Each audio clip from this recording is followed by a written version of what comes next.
Leaky gut is a very popular syndrome that's said to be the cause of your digestive issues, your other health issues, depending who you ask, your other diseases, and some people probably even say it's the reason the sun rises on the east. It's really getting a little bit out of hand. So in this video, I want to clarify a couple of things and talk about the number one problem with your leaky gut. My name is Joe. I'm a gut health dietitian. Myself and my team, we help you with your chronic gut issues to resolve them properly. By the way, at the end of this video, if you want to learn more about managing leaky gut, we've created a special guide for you, so hang around for that. Okay, first things first, leaky gut syndrome, not an actual medical condition. It's a marketing term.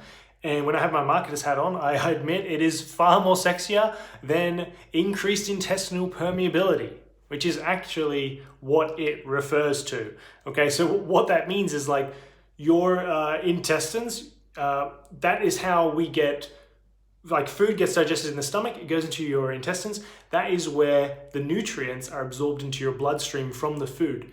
Now, for it to move from your intestine into the blood, it has to be able to go through the wall of your intestine, your small intestine. It has to go through that into the bloodstream. It has to permeate through, hence increased intestinal permeability.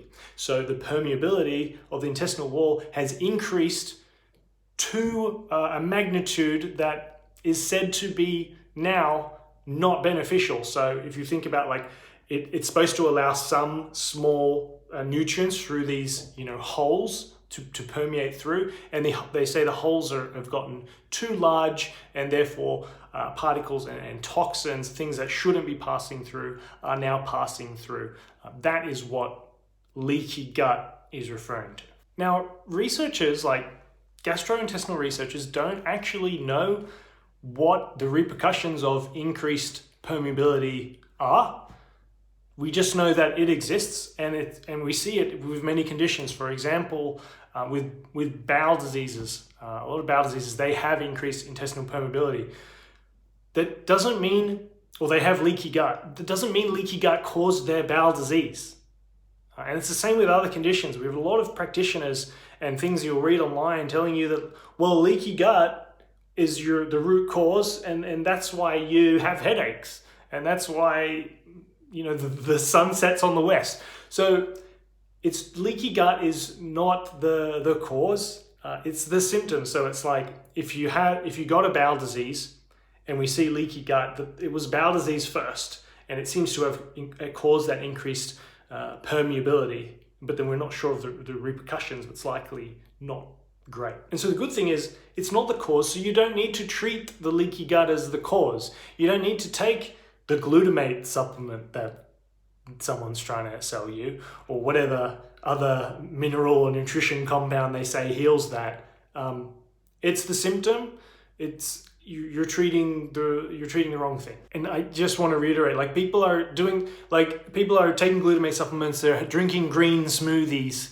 That's the wrong. You're focusing on the wrong thing. It's the wrong tools. It's like if you want to dig a hole, and you have a toothbrush. It's like the goal is to dig a hole. You're trying to do the right thing. You have the wrong tools, so you're never going to get anywhere because you're digging with a toothbrush instead of a shovel. So what's the shovel then? First of all, you want to make sure you don't have an autoimmune issue. For example, celiac disease. This should be tested for with your doctor. If you already eat gluten-free, then you need to be eating some gluten to actually do that test accurately, by the way. But ruling those things out, we want to look at your food intolerance. What foods are you actually reacting to? Because it may feel like all foods, or really inconsistent, like this food was fine one time and not another, but it's actually certain compounds in the food that you are sensitive to. So you need to start with that, because that will dictate then what the protocol should be. Because the reality is you might have done tests, you might have done colonoscopy, endoscopy, whatever, and they didn't find anything physiologically wrong, and they've kind of left you on your own, right? So what we're doing with clients is we're really looking at, well, let's be methodical about this. This is the shovel for digging the hole. Let's look at what you're actually reacting to, and then we can reverse engineer and see what compounds is that actually, and then actually give you a course of action that will resolve your issue.